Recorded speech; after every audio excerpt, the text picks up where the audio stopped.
Masjid Sungai Limau ini. Muslimin dan muslimat yang dirahmati Allah, sebagai muqaddimah,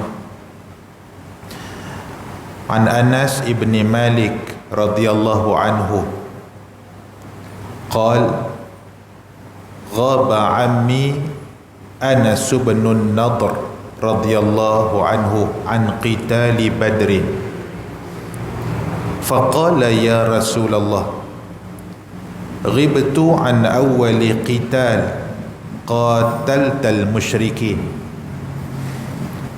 la inillahu ashhadani qitalal musyrikin la yarayyanna Allahu ma asna' falamma kana yawmu Uhudin inkashafa al-muslimun faqala Allahumma a'tadhiru ilaik mimma sana'a haula yani ashabah wa abra'u ilaik mimma sana'a haula yani al-musyrikin. Thumma taqaddama fastaqbalahu Sa'd bin Mu'adh faqala ya Sa'd bin Mu'adh al-jannatu wa rabbil Ka'bah inni ajidu rihaha min duni Uhud. Qala Sa'd famastata'tu ya Rasulullah ma sana'. Qala Anas fawajadna bihi bid'an wa thamanina darbatan bisayf aw ta'natan birumh aw ramyatan bisahm wa wajadnahu qad qutil wa mathala bihil musyrikun fama arafahu ahadun illa ukhtuhu bibananih. Qala Anas kunna nara aw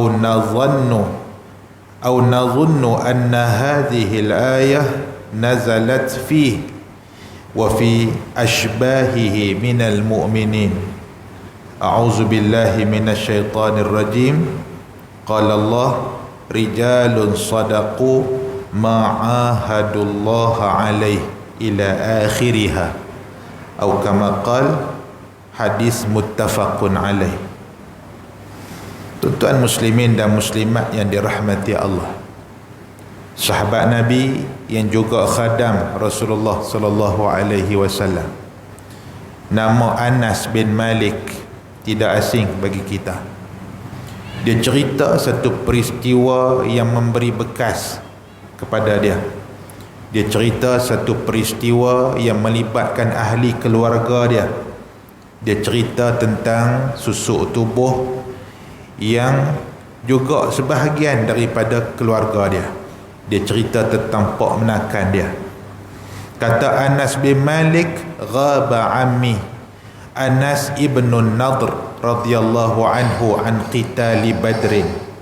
Anas bin Malik cerita, dia kata pak menakan aku nama Anas ibn Nadr radhiyallahu anhu, dia tidak turut serta dalam perang Badar.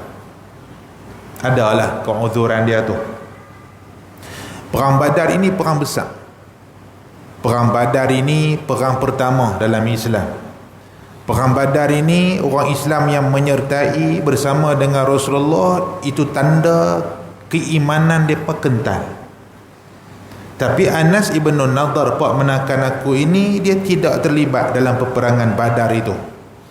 Oleh kerana dia tidak terlibat dalam perang Badar itu, dia jadi satu perasaan kepada dia. Dia berasa ada sikit kekecewaan. Pasal hak perang Badar ini dijanjikan syurga. Hak perang Badar ini tanda keimanan mereka solid pada Allah dan Rasul. Bila dia tidak terlibat sekali dalam perang Badar ini, maka kata Anas bin Malik, pak menakan aku ini, Anas ibn Nadr ini, dia kata apa? Dia kata kepada Nabi, dia kata ya Rasulullah, pak menakan aku kata dekat Nabi, wahai Rasulullah, ghibtu an awwali qital qataltal musyrikin. Dia kata aku tidak ada sekali dengan tuan dalam perang Badar. waktu tuan memimpin orang Islam memerangi musyrikin Mekah. La inillahu ashhadani qitalal musyrikin.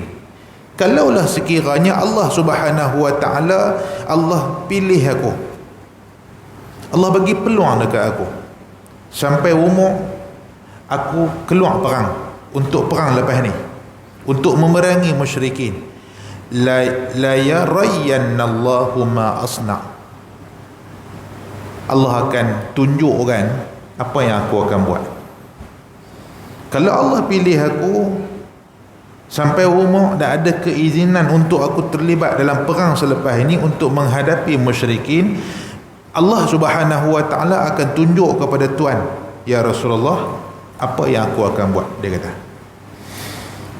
kata Anas ibn Malik, falamma kana yaumu Uhudin, bila mai hari perang Uhud, selepas perang Badar itu mai perang Uhud, inkashafal muslimun, orang Islam keluar untuk pi berhadapan dengan musyrikin Mekah, yang pada ketika itu dipimpin oleh Khalid Al-Walid radhiyallahu anhu, yang tak Islam lagi. Khalid Al-Walid pada ketika itu daripada Mekah pimpin tentera musyrikin, tak masuk Islam lagi. Panglima perang yang cukup hebat yang nama Sayyiduna Khalid Al-Walid ini ketika itu berada di pihak musyrikin. Kita tak mau cerita detail tentang Uhud itu kerana apa? Kerana hadis ini nak cerita tentang Anas ibn Nadar. Bila mai hari perang Uhud itu, inkashafal muslimun, maka orang Islam keluar perang, dan kita tahu apa jadi pada masa itu. Kita semua baca cerita Uhud. Bila Nabi tempatkan ni tentera Islam di Jabal Rummah untuk duduk di atas bukit ni, jangan turun. Pemanah-pemanah ni jangan turun. Apa jadi pun duduk ada atas ni. Kita semua tahu cerita itu. Tapi dia turun juga. Kerana apa? Kerana melihat harta rampasan yang berselerak di bawah ni. Kawan-kawan lain duk kutip, duk himpun. Hati tak kuat, tak boleh tahan, turun. Sebahagian besar turun. Khalid Al-Walid nampak boleh advantage, boleh ambil kesempatan atas kelalaian orang Islam pada ketika itu. Dia pun tidak ikut saranan Nabi SAW. Kita tahu cerita tu. Apa jadi? Tentera Islam berkecamuk. Jadi tak tentu arah. Pasal apa? Pasal sepatutnya pemanah duk ada di sini sudah tidak ada, menjadi satu peluang kepada musyrikin untuk apa? Untuk serang balas. Bila jadi lagu tu, faqala, kata Anas ibn Nadar, Allahumma a'taziru ilaika mimma sana'a haula, yani ashabah. Dia kata, ya Allah, dia kata, aku minta uzur kepadamu daripada apa yang telah diperbuat oleh mereka ini. Aku minta maaf daripadamu daripada apa yang telah dibuat oleh sahabat-sahabat dia. Dia doa sebelum dia nak pergi perang tu. Dia kata, ya Allah, wa abra'u ilaika mimma sana'a haula, yani al-musyrikin. Dia kata, ya Allah, aku berlepas diri kepadamu daripada apa yang telah diperlakukan oleh musyrikin ni. Muslimin dan muslimat yang dirahmati Allah. Summa taqaddama. Lepas doa lagu tu, dia meluru pi ke tengah medan jihad, medan perang, waktu berkecamuk tu. Summa taqaddama, kemudian dia meluru pi ke hadapan kaum musyrikin. Fastaqbalahu Sa'd ibn Mu'az radhiyallahu anhu. Waktu dia duduk berjalan pi tu, waktu dia berlari pi ke tengah-tengah kaum musyrikin dan orang Islam yang ramai yang duk ada berperang pada ketika itu, waktu dia meluru itu, fastaqbalahu Sa'd ibn Mu'az. Sa'd ibn Mu'az mendahului dia, lalu ke depan dia, lintas ke depan. Faqala, kata Anas bin Nadar, pak menakan aku ni, wahai Sa'd ibn Mu'az, wahai Sa'd bin Mu'az, dia kata al-jannah, dia kata syurga, dia kata di tengah duk perang ni. Wa rabbil Ka'bah, demi Tuhan Ka'bah, Tuhan pemilik Ka'bah, demi Allah, dia kata inni ajidu rihaha min duni Uhudin, dia kata sesungguhnya aku bau syurga daripada lain, selain daripada Uhud. Maksud dia apa? Mai kita lawan lagi, perang tak takut mati. Kemudian kata Sa'ad bin Mu'az yang waktu itu, kata Sa'ad, famastata'tu ya Rasulullah ma sana'a. Dia kata, ya Rasulullah, Sa'ad bin Mu'az ni, dia kata, ya Rasulullah, aku tak mampu nak buat lagu mana hak Anas bin Nadar buat. Aku tak mampu buat. Apa dia? Lepas ni dia cerita. Qala Anas, kata Anas bin Malik, fawajadna bihi bid'an wa thamanina darbatan bisayf aw ta'natan birumh aw ramyatan bisahmin. Kata Anas bin Malik, kami dapati di tubuh pak menakan aku ni, Anas bin Nadar, dia gugur syahid. Lepas cari-cari jumpa, kami duk tengok di badan dia ni lebih daripada 80 tetakan pedang, tikaman lembing dan tombak yang menusuk tubuh dia. Lebih daripada 80, dia kata. Bid'an wa thamanina, lebih daripada 80 kesan tikaman pedang, tombak, lembing dan juga panah di badan. Tuan-tuan bayang 80. Tak ada tempat dah. Dia kata di badan ni kalau kena 80 tak ada tempat dah, nak tikam pun tak ada tempat dah. Wa wajadnahu qad qutil, dan kami dapati Anas bin Nadar ni, sahabat Nabi menakan aku ni, syahid waktu tu. Wa massala bihil musyrikun, dan kami tengok jenazah dia apa yang dibuat oleh kaum musyrikin. Kita pun tahu ada sahabat yang kaum musyrikin tak puas hati dalam perang Badar tu, dia taram, dia mai perang Uhud dia taram. Jadi apa dia buat? Ada hak potong telinga. Sayyidina Hamzah, apa Hindun buat pada dia? Belah, buat keluar hati mama lagu tu. Potong tangan, potong telinga, potong jari, macam tu. Orang musyrik, orang kafir, kalau dia dalam medan perang memang kelaku lagu tu. Lalu kita tengok hari ni, kalau dia nak bom bangunan tu, ada budak ke, ada orang tua ke, ada perempuan ke, ada orang yang uzur ke, hospital ke, apakah dia tak peduli. Pasal sirah tunjuk lagu tu. Orang yang memusuhi Islam ini, walau kalau dia pergi medan perang, dia tak macam akhlak orang Islam. Orang Islam kalau dia pergi berjihad, dalam medan jihad itu dia hanya aim musuh. Orang perempuan tak diganggu, kanak-kanak tak akan diusik, rumah tak akan dibom, tak akan dirobohkan, pokok kayu tak akan ditebang. Itu orang Islam, orang beriman. Tapi orang musyrik, orang kafir ni yang memusuhi Islam ni, kalau dia duduk di medan perang, dia akan musnah semua yang bersangkut paut dengan orang Islam. Muslimin dan muslimat yang dirahmati Allah. Kata Anas bin Malik, bila kami jumpa Ammi pak menakan aku ni, fama arafahu ahadun, siapa pun tak kenal tubuh yang terbujur itu, siapa pun tak boleh kenal. Tuan-tuan, tikaman ni daripada hujung kepala sampai ke hujung kaki, tak boleh kenal tuan-tuan. Muka pun tak ada rupa muka dah, tubuh pun tak ada rupa dah, tak mana nak tikam lagi, tak ada dah.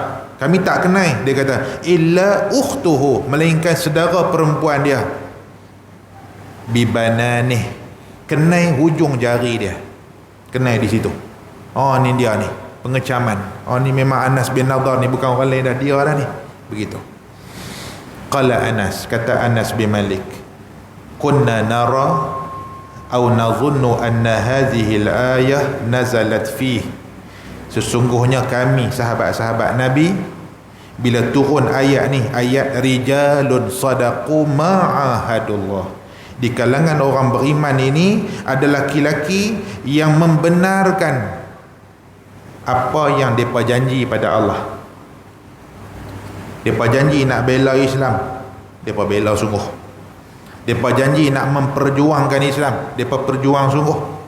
Mereka janji mereka nak serah nyawa, harta, darah untuk agama, untuk Allah, mereka serah sungguh. Bila turun ayat ni, kata Anas bin Malik, kami sahabat-sahabat ni nara, kami berpandangan dan kami Kami berpandangan ayat ni turun kepada Anas bin Nadar ini, dan ayat ni turun wa fi ashbahihi minal mu'minin, dan ayat ni turun kepada sahabat-sahabat yang seumpama dia, yang dalam berjuang Islam tak ada takut dekat siapa melainkan Allah Subhanahu wa taala. Hadis muttafaqun alaih. Muslimin dan muslimat yang dirahmati Allah saja bawa ayat ni, hadis ini dan ayat Quran rijalus sadaqu ma'ahadullah, dalam keadaan dunia menyaksikan sahabat-sahabat Islam kita dihentam di bumi Palestin. Mereka takkan ganjak, walaupun ada suara-suara sumbang yang mai daripada orang yang mengaku Islam sendiri. Dia main satu suara, dia kata apa? Duk lawan buat apa? Larilah, bumi ni luas. Tu orang tak ada iman. Dia main ikut logik. Ada dalam TikTok apa dah kan, followers pun juta, ratus ribu. Dia kata orang Palestin ni dah tahu tak boleh nak hadap buat Israel yang kuat ni dengan tentera, dengan apa semua. Duk tunggu apa? Dia kata ni bumi Allah ni luas, amboi sembang macam ceramah. Bumi Allah ni luas. Syria ada, nak main Malaysia pun boleh, Indonesia kah, nak main mana? Nak pi lah bertibaran. Tak hati. Tapi bila cakap nampak jahil lah. Kita ni kalau kita duduk diam, orang tak tahu kita tak hati, kata kita jahil. Tapi bila kita nak bercakap juga benda hak kita tak hati, nampak dandan kata kita tu tak hati. Cerita Al-Aqsa ini bukan cerita hang boleh tinggal lepas tu hang pergi boleh duduk talin. Oh, kalau macam tu tuan-tuan, senang banyak lah. Cerita Al-Aqsa ini cerita bukan setakat dia tanah semata-mata, bukan. Dia adalah maruah orang Islam. Dia hak Nabi sebut jelas dalam hadis, atas muka bumi ni tak usah duk susah payah nak rihlah, nak berjalan, melainkan pi 3 tempat. Tak usah duk pi lain lagi, pi 3 ni dulu. Nabi kata jangan susah payah, jangan bersusah-susah untuk rihlah, untuk berjalan atas muka bumi ni, melainkan 3, iaitu Masjid Al-Haram di Makkah, Masjidin Nabawi di Madinah, dan Al-Aqsa di Palestin. 3 tu. Buka surah Al-Isra ayat 1 pun jelas sebut cerita tentang apa? Tentang kaitan Masjidil Haram dengan Al-Aqsa. Buka ayat Quran pun jelas sebut dia kiblat pertama orang Islam. Pusinglah kok mana pun, dia bukan milik lain daripada orang Islam. Dia memang milik orang Islam, dan dia adalah maruah izzah kemuliaan Islam. 3 ni, Masjid Al-Haram, Masjid Nabawi, Al-Aqsa. Jangan siapa dia buat lebih kurang. Muslimin dan muslimat yang dirahmati Allah. Daripada hadis yang kita baca ni, banyak lagi hadis yang kita boleh ambil cerita tentang perjuangan sahabat ni. Kita tak boleh bayang macam mana sahabat Nabi dalam mempertahankan Islam. Depa sahabat-sahabat ni, kalau depa kata depa serah jiwa raga, serah sungguh. Kalau hak terucap di mulut tu, aku cinta syahid, aku nak syurga, dia memang nak sungguh, dan dia mencintai syahid. Kita nak ambil semangat tu. Kita tak duduk di tempat sahabat kita di Palestin, tapi orang Islam dia kena ada rasa kebersamaan, solidariti dengan sahabat-sahabat sesama Islam. Siapa yang tak ambil berat urusan orang Islam, Nabi kata dalam hadis, man lam yahdam bi amril muslimin falaysa minhum aw kama qala. Siapa tak ambil tahu langsung, tak ambil peduli langsung, tak ada rasa nak sumbang apa-apa pun, tak ada, yang penting aku kira aku ya, dia bukan di kalangan orang Islam. Muslimin dan muslimat yang dirahmati Allah, mudah-mudahan hadis dan ayat Quran yang kita baca ini memberi semangat jihad kepada kita untuk terus kita mempertahankan Islam dan maruah Islam. Mudah-mudahan muqaddimah itu memberi manfaat kepada kita. Baik, kita menggunakan kitab Al-Jawahirus Saniyah fi Syarhil Aqaidil Aliyah wa Ahkamil Fiqhil Mardiyah wa Tariqi Suluki Tariqatil Muhammadiyah. Baik, tuan-tuan, kita sampai pada muka surat 10. Muka surat 10. Baik. Kita akan sambung pada telah mahikayat ulama bahawasanya Qadhi Abdul Jabbar orang Mu'tazili itu masuk ia pada sahih. Qala al-musannif rahimahullahu ta'ala wa nafa'ana bi'unfi darin amin. Muka surat 10 ini tuan-tuan, baris yang ke-10, baris ke-9 daripada bawah dalam kurungan itu. Nah, tuan kira baris yang ke-10 daripada bawah dalam kurungan itu. Baik, sebelum kita nak baca ni, kita masih lagi duduk dalam perbahasan apa? Iaitu sifat ma'ani bagi Allah. Okey, sifat ma'ani yang ada 7 yang kita dah baca hari itu. Apa itu sifat ma'ani? Kullu sifatin mawjudatin qa'imatin bimawjudin awjabat lahu hukmah. Kita ulang banyak kali dah. Sifat ma'ani apa dia? Itu sifat yang mawjud pada kharij, luar. Okey, kemudian dan mawjud pada zihin, dan sifat itu wujud pada zihin, yang berdiri pada mawjud, mewajibkan baginya hukum. Dia sifat ma'ani dari segi makna dia. Baik, kita dah baca hari itu. Pertamanya ada 7. Pertama dia qudrah. Okey, Allah yang bersifat dengan qudrah, berkuasa. Kemudian kita dah baca hari itu tentang ta'alluq dia. Kemudian kita baca dah hari itu tentang iradah. Apa dia? Kehendak. Allah yang bersifat dengan berkehendak, iradah. Kita duk baca Yasin selalu, pada ayat yang selalu kita duk baca, innama amruhu idza arada syai'an. Arada maksud dia apa? Berkehendak.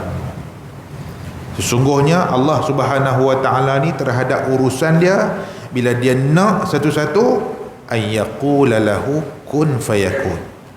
Tu nak abang kata Allah bersifat dengan iradah. Okey, bahas panjang tentang iradah ni. Dia nak sambung, dia nak bawa main satu hikayat, cerita tentang dialog di antara satu orang yang dipanggil alim di kalangan Mu'tazilah.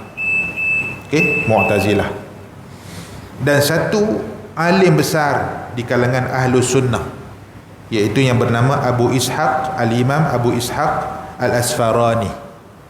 Ada dialog. Okey, dia nak cerita. Dan telah menghikayat ulama bahawasanya Qadhi Abdul Jabbar, ia orang Mu'tazili. Abdul Jabbar ni orang Mu'tazilah, masuk ia pada sahib Ufuqi Ibad, dan ada padanya Ustaz Abu Ishaq Al-Asfarani, iaitu ia Imam Ahlus Sunnah. Okey, ada dialog di antara Qadhi Abdul Jabbar. Dia berfahaman, beriktikad sebagai orang Mu'tazilah.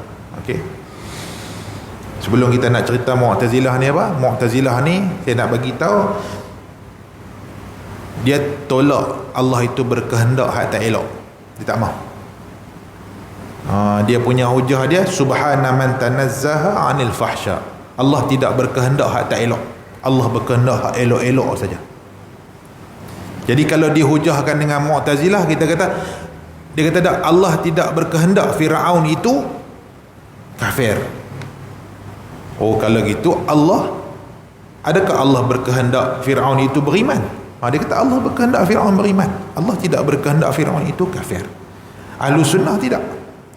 Allah berkehendak, sama ada kehendak Allah itu kehendak yang baik, yang melibatkan kebaikan. Allah yang berkehendak jadi begini, Allah yang berkehendak kemusnahan begini, Allah yang berkehendak ni sekelompok manusia tak beriman langsung, Allah berkehendak. Tapi Ahlus Sunnah kata apa? Allah berkehendak tapi Allah tak suruh. Beza. Allah berkehendak Fir'aun itu hidupnya kafir, matinya kafir. Dah tak disebut kataan tu bah? Kafir tak disebut. Boleh kan kita pergi kata kat depan orang, oi kafir, ada gitu. Quran kata gitu, qul ya ayyuhal kafirun. Tapi Nabi tak ada lah pergi depan orang kafir, oi kafir, dah. Tapi wahai orang-orang yang kafir, hei hampa semua hak tak mau tunduk sujud pada Allah, hampa ingkar, hampa kafir, hampa tak muslim, tak serah diri pada Allah, itu kafir lah. Baik, Allah berkehendak begitu. Kalau Allah tak berkehendak begitu, lemah Allah. Maksud dia Allah Ta'ala ni dia nak Firaun tu dia beriman, tiba-tiba Firaun itu jadi kafir. Allah tak boleh nak tolak dia kat arah kehendak dia. Ada Mu'tazilah dia gitu. Baik. Qadhi Abdul Jabbar orang Mu'tazili ini ketika berdialog berhujah dengan Ustaz Abu Ishaq Al-Asfarani, Imam Ahlus Sunnah, maka berkata Qadhi Abdul Jabbar Al-Mu'tazili itu, subhana man tanazzaha 'anil fahsya. Kata Mu'tazilah ni, maha suci Tuhan yang maha suci daripada yang jahat-jahat. Dia takdis Allah ni, dia menyucikan Allah daripada segala yang dipanggil fahsya. Contoh kalau kita kata seseorang itu melakukan maksiat, Allah dia kata maha suci Allah daripada berkehendak dia melakukan maksiat. Ahlu sunnah, Allah yang berkehendak begini, Allah yang berkehendak begini, Allah yang berkehendak. Allah itu bersifat ia dengan iradah, tanpa ada paksaan, tanpa ada desakan, tanpa. Allah itu bersifat dengan iradah, solid macam tu, tak dipengaruhi, tak ada. Mu'tazilah dia nak menyucikan Allah ni daripada fahsya, maka dia kata apa? Subhana man tanazzaha 'anil fahsya. Maha suci Allah Tuhan yang maha suci daripada yang jahat-jahat, yang tak elok-tak elok. Muslimin dan muslimat yang dirahmati Allah. Maka jawab Al-Ustaz Abu Ishaq, Imam Ahlus Sunnah ni, subhana man la yajri fi mulkihi illa ma yasha. Itu i'tiqad kita tu. Subhana man la yajri fi mulkihi illa ma yasha. Maksud dia apa? Maha suci Tuhan yang tiada berlaku di dalam miliknya itu melainkan barang yang dikehendakinya. Bagi fahamat tu, fahamlah Allah bersifat dengan iradah. Maha suci Allah Tuhan yang apa? Yang tidak ada satu pun yang berlaku dalam kerajaan dia melainkan illa ma yasha, semua kehendak dia. Tsunami kehendak dia, nak musnah banyak mana kehendak dia. Jumlah ahli syurga kehendak dia, jumlah ahli neraka kehendak dia. Siapa yang hidup lahir beriman, hidup beriman, daripada keluarga beriman, mati kafir, mati tak beriman, dalam kehendak dia. Saya kita nak mengaji ta'alluq sekali tu, bukan setakat dalam kuasa Allah, kehendak Allah, bahkan dalam ilmu dia. Tu semua tu ada kaitan. Hak nak jadi, hak dah jadi, hak akan jadi, semua dalam ilmu dia. Saya kita akan masuk sifat seterusnya tu, qudrah, iradah, ilmun. Ni hak cerita iradah dulu. Kata Ustaz Abu Ishaq dah, yang sebut subhana man tanazzaha 'anil fahsya, tu i'tiqad Mu'tazilah. Tapi Ahlus Sunnah, subhana man la yajri fi mulkihi illa ma yasha. Maha suci Allah Tuhan yang tidak berlaku sesuatu benda pun dalam kerajaan dia, dalam milik dia. Maksud dia semua hak dalam milik dia, melainkan hak dikehendakinya, semuanya dalam kehendak Allah. Muslimin dan muslimat yang dirahmati Allah. Baik. Maka berkata Abdul Jabbar Al-Mu'tazili bagi Ustaz Abu Ishaq, dia tak puas hati, dia hujah lagi. Ni kita kena tahu juga hujah ni tuan-tuan. Sebab firqah ni banyak, ada Syiah, ada Mu'tazilah, ada Khawarij, ada Jabbariyah, ada Qadariyah. Tak, hak mai hak akhir zaman lagi ada lagi Wahabiyah, Musyabbihah, Mujassimah, macam-macam, banyak. Okey. Kata Ustaz Abu Ishaq, ara'aita in mana'anil huda wa qada alayya birrida huwa ahsana ilayya am asa. Dia tanya satu soalan. Apa maksud dia? Dia kata artinya, adakah engkau lihat, ara'aita, apa pandangan hang, jika ditegah akan kami daripada petunjuk, in mana'anil huda, maksud dia jika ditegah daripada kami akan petunjuk, maksud dia Allah tegah kami dapat petunjuk, maksud dia tak beriman, tak dapat hidayah. Okey, dan dihukumkan atasku dengan kekurangan, disebab aku ni hamba yang serba kurang, Allah tak bagi petunjuk, kemudian hidup aku sebagai orang tak Islam, tak beriman, petupi di akhirat esok dihukumnya aku di atas kekurangan aku itu. Adakah baik kepada kami atau jahat? Dia saja nak sudi selang tu. So, dia nak menyucikan Allah daripada sifat kehendak hak tak elok.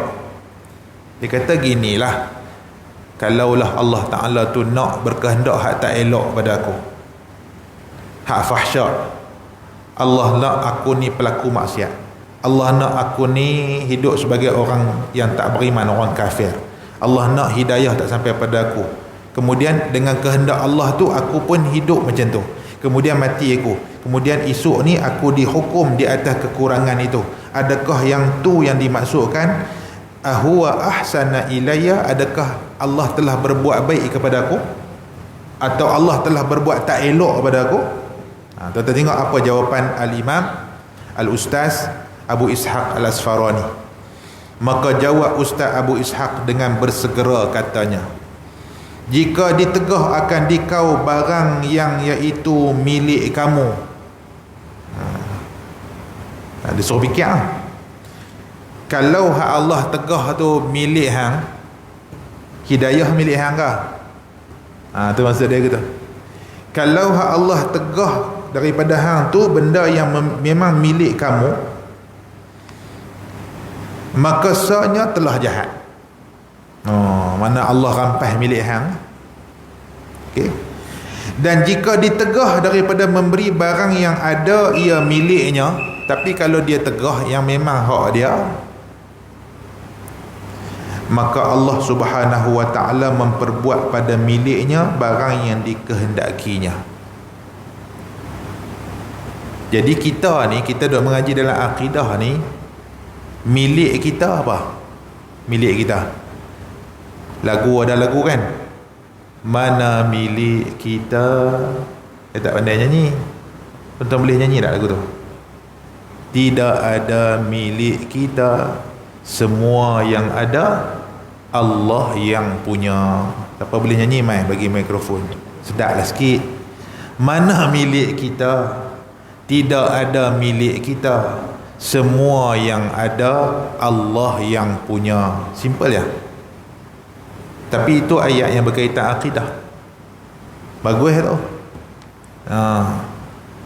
Cerita dia bila Mu'tazilah ni, Qadhi Abdul Jabbar, dia kata apa? Dia kata kalau Allah berkehendak aku ni tak dapat hidayah, kemudian aku pun duduk dalam keadaan tak dapat hidayah, kemudian aku disiksa esok kerana kekurangan aku tak dapat hidayah tu, adakah elok Allah buat lagu tu atau tak elok? Kata Al-Imam Abu Ishaq, kalau Allah Ta'ala tak bagi dekat hang hak milik hang, ya memang Allah Ta'ala buat tak elok. Tapi kalau Allah tak bagi dekat hang hak milik dia, hang sendiri milik dia, hidayah milik dia, syurga milik dia, neraka milik dia, semua hak dipanggil Rabb Al-Alamin, Tuhan sekalian alam, Al-Alamin, alam ni semua milik dia. Daripada sekecil-kecil hama, sekecil-kecil zarah, sekecil-kecil atom, sampai sebesar-besar makhluk hak dia buat, semua milik dia. Selain daripada Allah, kullu ma siwallah, hak tu semua milik dia. Tak ada satu milik kita. Macam mana kita nak kata Allah buat jahat? Macam mana kita nak kata Allah buat lebih kurang? Hak dia punya. Nampak tak? Oleh kerana hak tu hak dia punya, tak ada siapa pun hak nama makhluk kita ni layak untuk kata Allah buat tak elok macam ni, Allah buat lagu ni tak elok. Bukan kita punya. Dia musnahkan tsunami mai, dia musnahkan, mati ratus ribu, mati juta orang. Kita boleh kata Allah ni Allah, dia musnahkan buat apa, dia zalim buat apa, benda dia buat elok dah. Hei, hang pun dia punya. Tak layak pun kita nak tanya hak dia punya. Yang kita boleh tanya hak kita punya. Tapi adakah hak kita punya? Tak ada. Tak ada kita punya, tak ada. Cerita dia tu nak ajar tu lah. Ahlus sunnah wal jamaah nak bagi tahu, kata apa? Kalaulah Allah Ta'ala tu dia tahan, dia tegah kita daripada sesuatu yang memang milik kita, ya, kalau macam tu Allah Subhanahu Wa Ta'ala asa'a ilaik, Allah telah melakukan sesuatu yang buruk kepada hang, pasal Allah rampas hang punya. Tapi cerita dia tak ada satu pun yang hang punya, semua dia punya. Jadi kehendak dia ikut suka dia lah. Itu kita duk baca dalam surah Yasin yang saya sebut tadi. Maka sanya, dan jika ditegah daripada memberi barang yang ada ia miliknya, maka Allah Subhanahu Wa Ta'ala memperbuat pada miliknya barang yang dikehendakinya. Allah hanya melakukan, membuat semua hak di bawah milik dia. Tak ada siapa boleh persoal hak milik dia. Maka berkata Mu'tazili, tak puas hati lagi. Oh, ni soalan, dia main lagi soalan. Dia kata hal yuridu rabbuna ay yu'sa, hal yuridu rabbuna ay yu'sa, maksud dia adakah dikehendaki Allah Tuhan kita bahawa hamba berbuat maksiat baginya? Soalan tu dia nak macam soalan hak orang duk selalu temu remah no, soalan pancing tu. Silap jawab, jerak diri. Okey, kalau hang kata macam tu, semua di bawah milik dia, kehendak dia, aku nak tanya soalan yang ketiga. Soalan dia ialah, adakah Allah nak satu-satu hamba tu buat maksiat? Nah, jawab macam mana? Kata Abu Ishaq, ayu'sa rabbuna qahran. Yang ni dia panggil soalan dijawab dengan soalan. Ada soalan tak boleh jawab dengan jawapan. Pasal apa? Pasal kalau jawab dengan jawapan tak jumpa jawapan. Bila Mu'tazilah ni tanya hal yuridu rabbuna ay yu'sa, kalau dah gitu semua dalam milik dia, ikut suka Allah nak buat apa, Allah berkehendak semua. Adakah Allah berkehendak sesuatu hamba tu buat maksiat? Allah berkehendak Firaun melakukan maksiat. Allah berkehendak apa lagi? Namrud tidak beriman pada dia. Allah berkehendak si pelacur ni melakukan amalan terkutuk zina. Allah berkehendak pencuri ni telah mencuri. Allah berkehendak pembunuh membunuh beberapa orang. Adakah Allah berkehendak hamba dia ni buat maksiat? Kata Ustaz Abu Ishaq, ayu'sa rabbuna qahran, adakah berkehendak berbuat maksiat akan dia, yakni akan Allah dengan tergagah. Maksud dia apa? Adakah Allah paksa hang, runtun hang, tolak untuk hang buat maksiat, buat maksiat, buat? Adakah Allah Subhanahu Wa Ta'ala ketika hamba ni buat maksiat, Allah Subhanahu Wa Ta'ala itu qahran, Allah paksa buat? Zina, tak boleh lari, kaki jadi keras, ada ke tu? Soalan tak dijawab dengan jawapan, soalan jawab dengan soalan. Itu sebab tu dalam Ahlus Sunnah Allah berkehendak, saya sebut tadi hak mudah kita faham, Allah berkehendak Firaun tidak beriman, tetapi Allah tidak redha. Kita baca itu kan, Allah berkehendak Firaun itu tidak beriman, tetapi Allah tidak suruh, Allah tidak redha. Oleh kerana Allah tak suruh dan Allah tak redha, Allah hantar Nabi Musa jumpa Firaun, ajak dia beriman. Tapi dalam kehendak Allah, Allah berkehendak tak? Allah tidak berkehendak, tapi Allah tak redha. Dan Allah tidak paksa, dan Allah tidak suruh. Qahran tak ada. Allah tidak menggunakan paksaan dan kegagahannya untuk paksa seseorang tu buat maksiat, tidak. Jadi jawab Ustaz Abu Ishaq, adakah seseorang yang melakukan maksiat pada Allah ketika dia buat maksiat itu dia tergagah, dia terpaksa buat maksiat? Kalau dia zina tu dia tak redha pun, tapi dia terpaksa berzina? Mana ada. Kalau dia melakukan perbuatan zina waktu tu memang dia berzina kerana kehendak dia, dorongan nafsu dia, tak ada iman dia pada ketika itu, waktu tu dia buat maksiat. Salah dia, bukan salah Allah. Tapi dalam iradah Allah, Allah berkehendak dia melakukan maksiat pada ketika itu. Okey, panjang sikit tu perbahasan iradah tu, kena panjang sikit dan baca pelan-pelan. Sekali lagi dia tak faham. Muslimin dan muslimat yang dirahmati Allah. Bila Abu Ishaq, Al-Imam Abu Ishaq jawab lagu tu, maka tercengang Abdul Jabbar itu, dia pun jadi kelu, tak tahu nak kata apa, tercengang dah dan tiada berkata dengan sesuatu, maka putuslah hujah Mu'tazili. Hujah Mu'tazilah terputus di situ. Hujah ahlu sunnah, Allah berkehendak, sama ada kehendak itu khair yang baik-baik atau kehendak itu yang melibatkan syar yang tak baik-tak baik. Semuanya dalam antu'mina bil qadri khairihi wa syarrih. Itu kita baca dalam rukun iman kan.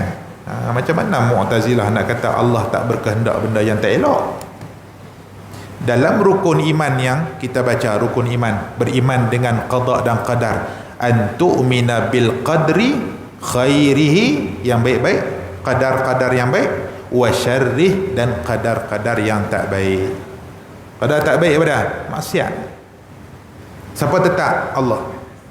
Tetap sejak azali. Dalam ilmu Allah, dalam kehendak Allah, dalam kekuasaan Allah, semua. Nah, begitu. Muslimin dan muslimat yang dirahmati Allah. Dan sesungguhnya wajib baginya, yakni bagi Allah itu bersifat dengan iradah. Wajib. Iradah itu sama ada kehendak itu ke arah yang baik atau tidak baik. Kerana bahawasanya Allah Ta'ala Tuhan yang berbuat, sehingga perbuatan dengan ikhtiarnya, pilihannya, ikhtiar, dan tiada dapat berbuat dengan ikhtiar itu melainkan orang yang adalah baginya iradah. Bukan menelitkan tu, bukan melainkan tu, typo sikit di situ. Baik, saya baca balik. Bahawasanya Allah Ta'ala Tuhan yang berbuat. Lemahlah Allah. Okey, maka dia kata nafilah lawannya, iaitu berbuat dengan tergagah, iaitu berbuat dengan tiada ikhtiarnya. Kalau sabitlah Allah Ta'ala bersifat dengan iradah, maka tertolaklah, ternafilah apa dia? Lawan sifat iradah, iaitu lawan dia apa? Allah buat sesuatu benda dengan tergagah. Yang ni tak betul, mustahil bagi Allah. Buat satu benda dengan terpaksa. Terpaksa buat lagu ni, terpaksa buat lagu ni, terpaksa. Itu bukan sifat Allah. Baik. Dan tiada ikhtiarnya. Seolah-olah bila Allah terpaksa, Allah tak ada pilihan. Wal'iyazubillah. Itu bukan i'tiqad, bukan akidah Ahlu Sunnah wal Jamaah, bukan akidah yang diajak oleh Rasulullah sallallahu alaihi wasallam. Baik. Iaitulah dia kata yang dituntut. Baik, seterusnya. Dan ketiga, yakni dan ketiga daripada sifat ma'ani. Habis dah qudrah, habis dah perbahasan iradah. Dan ketiga maksud dia ada 7 kan? Qudrah, iradah, yang ketiga. Dan ketiga daripada sifat ma'ani bagi Allah iaitu ilmun. Dan maknanya iaitu bahawasanya ilmun itu sifat azaliyah.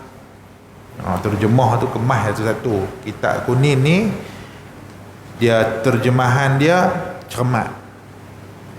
Sebab tu kita ni tuan-tuan saya nasihat, kita nak cakap tentang Allah, nak cakap tentang apa tauhid, nak cakap tentang pencipta kita, kita kena cermat. Kadang kita tengok, tak kira lah siapa pun, agamawan ke, orang awam ke, kita nak cakap tentang Allah ni, ulama-ulama ajak kita kena cermat, kerana Allah itu bukan makhluk. Kalau ayat, hadis dan sebagainya yang mutasyabihat, Allah turun pada langit dunia, cermat ulama-ulama dulu kalau nak menterjemah yanzilu ila sama'id dunia tu, turun apa? turun daripada atas ke bawah, wal'iyazubillah. Allah tak mengambil tempat daripada atas ke bawah. Ada pula yang kata Allah di luar alam. Allah di luar alam. Luar maknanya tempat. Dalam, luar, tempat tak? Tempat. Kalau tak di luar, di dalam. Masjid, dalam. Mana luar? Luar. Kalau nak fikir, ni fikir kena guna akal Tuhan bagi kita mengaji ma'rifatullah. Nak kenal pencipta kita, tak boleh kenal zat dia, kenal sifat dia ya. Zat dia esok di akhirat dia bagi. Wujuhun yawma idzin nadhirah ila rabbiha nazirah. Tu nikmat dalam syurga esok, melihat Allah. Dunia tak ada. Nak kenal Allah tak nampak. Tak nampak dengan macam indera, tak nampak, sentuh tak boleh, tak ada. Memang tidak ada, kerana Allah itu Khalik pencipta. Jadi nak kenal Allah pencipta kita ni lagu mana? Tak boleh pakai akal yang semata-mata. Kena berdalil. Tak, dalil diadun baru guna akal. Di luar, tempat dia di luar. Kalau di luar, besar mana luar tu? Mesti dia akan jawab, Allah alam, terserah ke Allah. Tak boleh gitu. Tak betul. Laisa kamithlihi syai'. Quran tu kunci dia.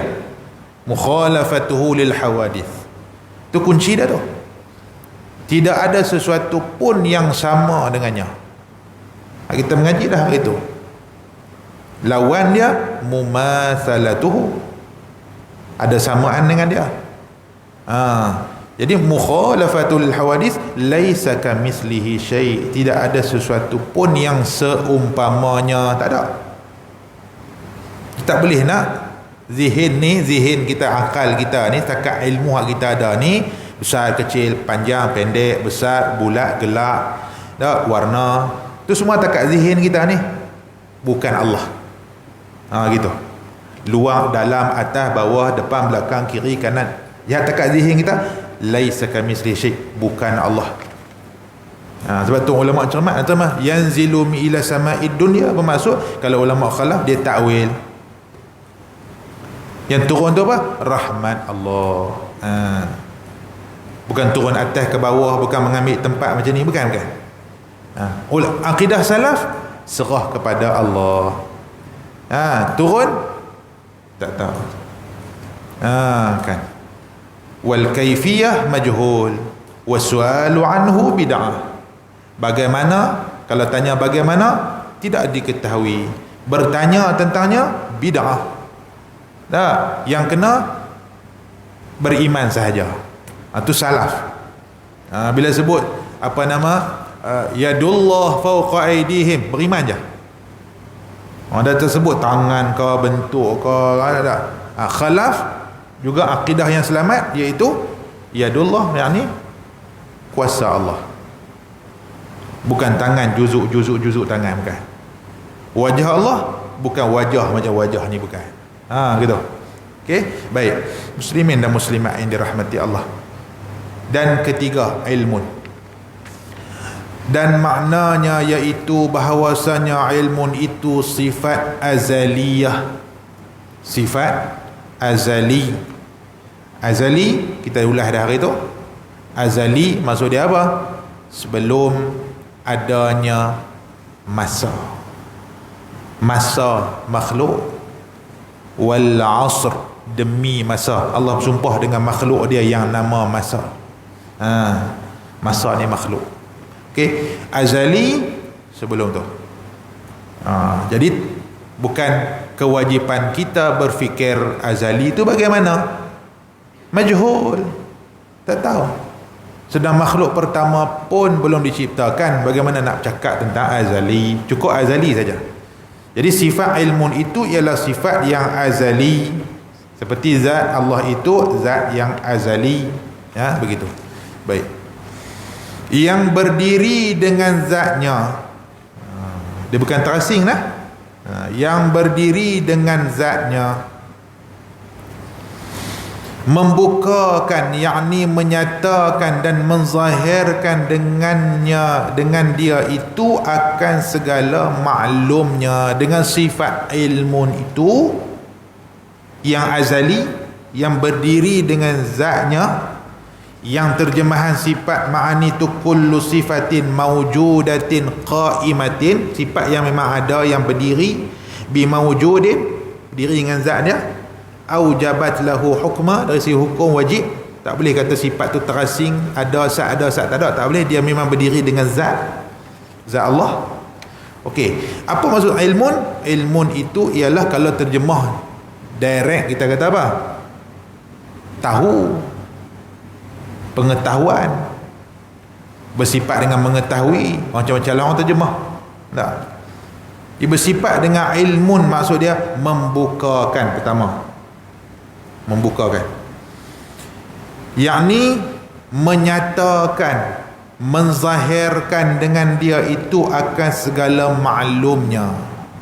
Tu ulama terjemah lagu tu. Dia tak terjemah Allah bersifat dengan ilmun, yakni Allah bersifat dengan pengetahuan ke, mengetahui ke, tak, dia kata. Dia tak terjemah gitu. Dia terjemah Allah bersifat dengan apa? Dengan sifat, jangan apa nama, sifat ilmun yang membukakan, yakni menyatakan dan menzahirkan dengannya itu akan maklumnya. Jadi Allah itu bersifat dengan ilmun, terbukalah segala maklum. Dan makna maklum itu segala yang wajib. Bila Allah bersifat dengan ilmun, jadi terbuka, terzahir, ternyatalah, dibukakan, dinyatakan akan maklumnya apa dia? Yang wajib, segala yang wajib dan yang mustahil dan yang harus, akan sebagai membukakan dan menyatakan yang sebenar-benarnya lagi sempurna, yang tiada boleh menerima bertukar dan berlawan-lawan satu wajah sekali-kali. Saya suka kek gini tuan-tuan. Tuan-tuan, kek dengan kita ni, hak makhluk lemah ni. Okey? Katakan kita ni Tuhan bagi akal. Dengan akal ni kita boleh tahu. Bila kita baca buku, daripada tak tahu kita tahu. Betul tak? Tadi kita tak tahu, tapi hari tu kita baca, kita pun dapat satu maklumat. Orang panggil apa? Maklum. Tu maklum. Benda yang diketahui. Dapat satu maklumat. Sebelum tu tak tahu. Lah ni tahu. Tahu tu tahu banyak ke sikit? Berbeza-beza. Haji ngaji pandai sikit, tahu banyak. Cikgu ajar hak tu ke? Saya kurang sikit, tahu sikit, dapat B. Kan? Sahabat kita ada kurang lagi, dapat C. Maklumat sama. Haji dapat A, saya dapat kedua, dia ni dapat C, hak seorang lagi fail terus. Maklum. Okey, hak Haji dapat A tadi, kan, waktu dapat A dulu, lah tanya balik, lupa terus. Haji dulu matematik A kan? Oh dululah, lah jangan tanya dah. Lah suruh menjawab balik, tak boleh jawab. Mana pergi maklumat tu? Tak tahu. Kalau baca balik, mungkin ingat balik. Nampak tuan-tuan? Ilmun, Allah bersifat dengan ilmun ni, dalam istilah mudah kita faham, sempurna. Yang dipanggil maklum ni apa? Segala yang wajib, segala yang mustahil, segala yang harus. Contoh yang wajib sekali dia akan kupas apa dia. Apa dia segala yang mustahil? Mustahil adanya Tuhan yang seumpama Allah. Mustahil. Dalam ilmu Allah tak? Ada dalam ilmu Allah. Kalau ada hak gini, mustahil. Maksud dia maklum itu, benda yang maklum itu melibatkan hak wajib, hak mustahil, hak harus. Dan pula disebut dalam kitab kita, dia kata apa? Akan sebagai membukakan, bila maklum itu terbuka dan menyatakan yang sebenar-benarnya lagi sempurna, tak kurang sikit pun. Kita hamba ni bila dapat ilmu, dapat maklumat, tak sempurna, ada kurang, ada lebih. Tuan-tuan mengaji ni kitab Al-Jawahir ni, pergi mengaji dengan tok guru hak alim lagi, banyak lagi dapat. Ui, hak ni Ustaz Hafizah tak sebut apa itu ni. Ilmu saya takat tu lah. Tok guru saya lu alim lagi, tok guru dia alim lagi, pengarang kitab Masya Allah lagi alim. Sampailah kepada Sayyidina Rasulullah yang ajak kita berakidah ni lebih lagi. Tak? Jadi tak sama. Pasal tingkat tu tak sama, kemampuan pun tak sama, kefahaman pun tak sama. Tapi baca kitab yang sama, maklumat yang sama, pembukaan yang sama, penzahiran yang sama. Saya guna ayat tu balik. Pernyataan yang sama, tapi berbeza-beza. Allah sempurna. Gitu. Lagi sempurna yang tiada boleh menerima bertukar. Tak boleh tukar dah. Macam tu je. Dan berlawan-lawan satu wajah sekali-kali.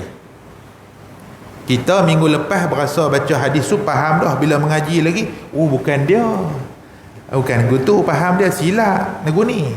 Nampak tak tukar? Hari itu faham lagu lain, hari ni faham lagu lain. Maka makna membukakan yang wajib seperti diketahui ia dengan ilmunya itu akan zatnya itu qadim, lagi wajib wujudnya. Allah itu bersifat dengan ilmun, tak? Dengan pengetahuan yang menyatakan dan menzahirkan ia akan segala maklum, yang wajib, yang mustahil, yang harus. Maksud yang wajib apa dia? Allah bersifat dengan ilmun. Tahu tak dalam ilmunya itu zatnya itu qadim? Tahu? Allah tahu. Tu maksud dia gitu.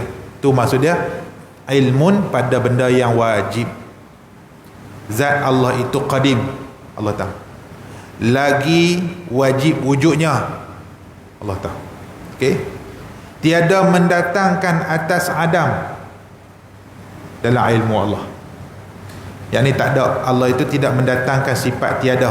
Dan bahawasanya tiada seorang yang dapat menyerupakan akan dia oleh segala zat yang lain fi ilmillah, dalam ilmu dia juga.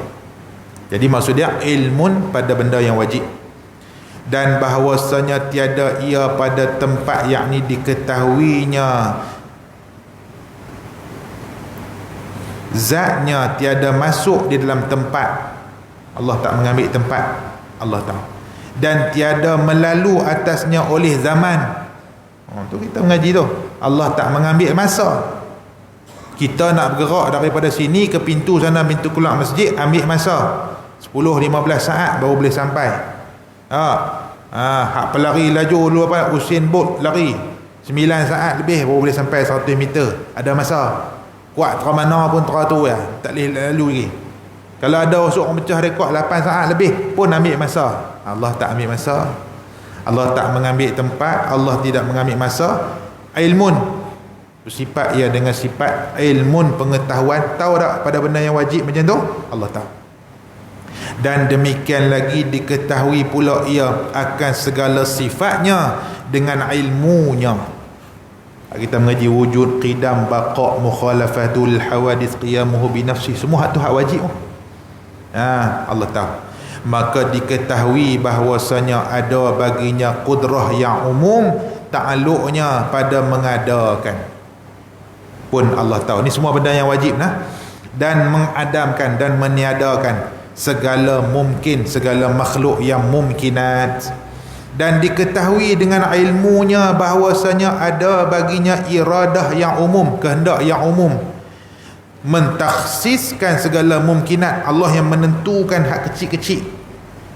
Contoh kalau kemalangan nak jadi bila, pukul berapa, jadi lagu mana, kereta potong 2, dia ni hancur kepala, dia ni mati, 6 orang mati, 1 koma, lepas koma seminggu, semua dalam ilmu dia. Tu dipanggil Allah mengetahui, ia bersifat dengan iradah yang umum, yang dengan sifat iradah dia tu dia mentakhsiskan segala mumkinat fi ilmillah. Sempurna tak? Sempurna. Nah, abang kata sempurnanya ilmu Allah. Baca juga ni. Maka diketahui akan ilmunya dengan ilmunya. Tu dia lagi. Allah tahu dia bersifat dengan ilmun. Allah tahu akan ilmu, dengan ilmunya akan ilmunya.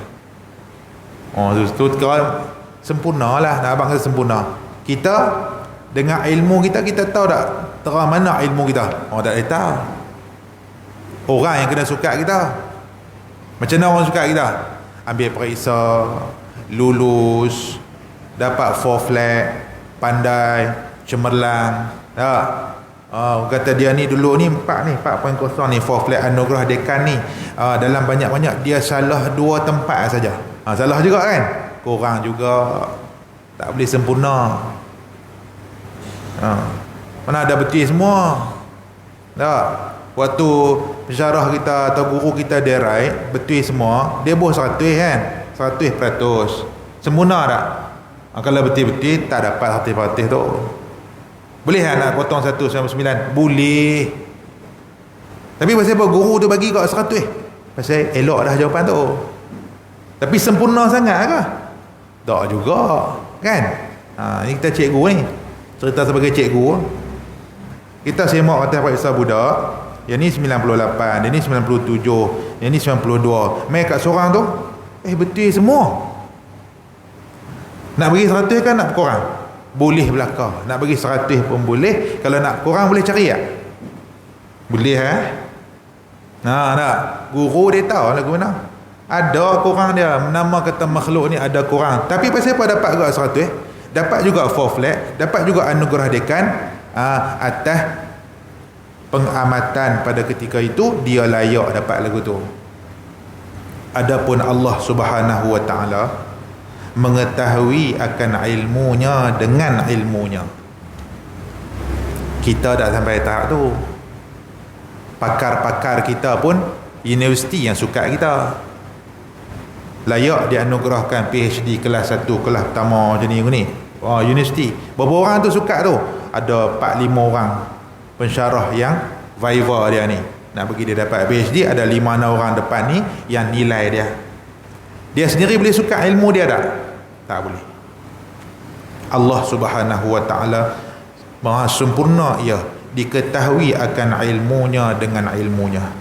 Dan makna ta'alluq ilmu Allah itu dengan jaiz itu bahawasanya mengetahui ia akan barang yang dijadikan daripadanya, pada benda yang harus. Allah tahu akan barang yang dijadikan dan akan barang yang tiada hendak dijadikan. Ni benda harus semua Allah tahu.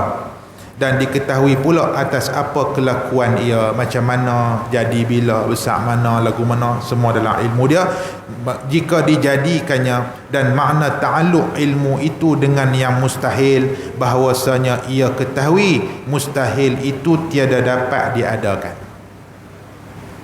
Sampai macam tu.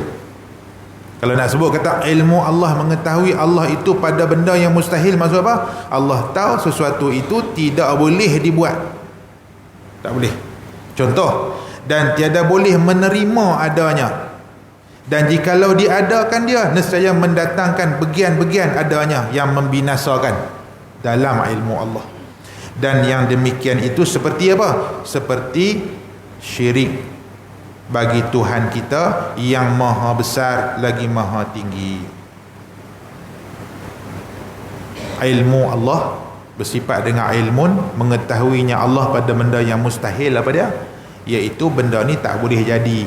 Kalau jadi lagu ni. Apa dia? Iaitu syirik bagi Allah. Ada Tuhan lain seumpama Allah, mustahil lah.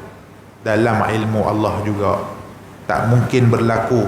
Seperti firman Allah, "Lau kana fihima alihatun illallah lafasadata." Jikalau ada di dalam keduanya itu Tuhan yang lain daripada Allah, kalau ada di langit dan bumi, satu Tuhan di langit, satu Tuhan di bumi, nescaya binasa kedua-duanya. Artinya keluarlah keduanya itu daripada kelakuannya dan rupanya, yang ada ia keduanya atasnya, tetapi tiada keluar kebinasaan keduanya. Maka tiada ada pada keduanya itu Tuhan yang lain daripada Allah, dan tiada dikatakan ilmu Allah daruri dan nazari kerana keduanya terdahulu jahilnya. Ni nak cerita pasal laukana fihi ma'alihatun ni, Allah tahu mustahil pada kejadian Tuhan di langit dan di bumi, tak boleh. Semua dalam ilmu Allah. Kemudian dia main pula, dia kata apa? Dan tiadalah dikatakan ilmu Allah itu daruri dan nazari. Daruri ni maksud apa? Ilmu yang minal ma'lum, sedia diketahui secara daruri. Tuan-tuan, daruri ni kita kata contoh ilmu apa? Kalau api panas, tunggu ke lari? Lari. Cikgu perlu ajar tak? Tak perlu. Mak perlu abang tak? Tak perlu. Secara daruri minal ma'lum. Kan? Terkena benda tajam, tarik tangan. Takkan duduk situ, kaki pijak paku, tarik. Pengetahuan secara daruri macam tu. Nak makan, suap ke mulut, tak pernah suap ke telinga.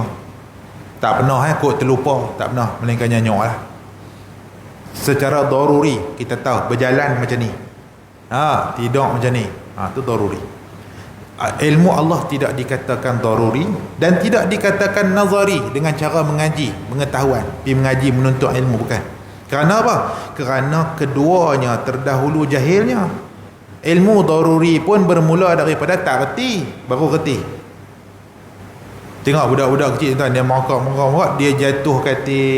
Sekali dia jatuh kati, dia jatuh lagi lepas tu tak jatuh dah. Dia tahu dah.